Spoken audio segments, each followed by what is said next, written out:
আসসালামু আলাইকুম। আমি নুসরাত জাহান ইচ্ছা। আজকে আমি তোমাদের শিখাবো how to change negative number to positive in Bangla.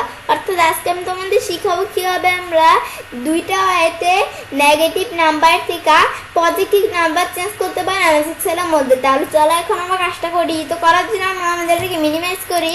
Minimise করার পরে কাজটা করার জন্য আমরা আমাদের এমএস এক্সেলটা ওপেন করি। বাস এমএস এক্সেলটা ওপেন করার পরে বিষয়টা করার জন্য আমি এখানে প্রথমে মাইনাস দিয়ে আমি ধরো এখানে কয়টা নাম্বার লিখি। বাস এখন আমি ধরো আমি মাইনাস দিয়ে কয়টা নাম্বার লিখলাম। লেখার পরে এখন আমি আমাদের বিষয়টা করার জন্য আমি প্রথমে মাইনাস দিয়ে 1 লিখবো। লেখার পরে আমি এখান থেকে আমরা 1 এই লেখাটা কপি করে আমি এই লেখাগুলা সিলেক্ট করব। সিলেক্ট করে এখন আমি পেস্ট স্পেশালে যাই, যাওয়ার পর আমরা মাল্টিপ্লাই অপশন টিক মধ্যে ওকে দিই। এখন এখানে আমি যখন ক্লিক করে ওকে দিলাম, এখন সব লেখাগুলার আগে যে মাইনাস চিহ্নগুলো ছিল ওগুলো নাই। তো এভাবে ছাড়াও আমি যদি এখান থেকে ইকুয়াল দেই, তো ইকুয়াল দেওয়ার পর এখন আমি ধরো এটার সাথে আমি এখানে গুণ করি কি আমি -1।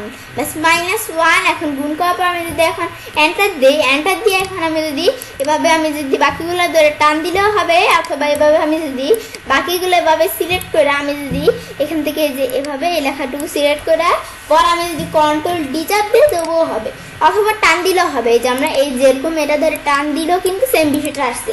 আসার পরে এই যে আমাদের এই যে লেখাগুলো আগে এই যে ছিল মাইনাস চিহ্ন ছিল এগুলো কিন্তু এখানে নাই। বাস এভাবে দুইটার মাধ্যমে দেখলাম। দেখার পর তো এবার আমি ছেলে কাজটা করতে পারি।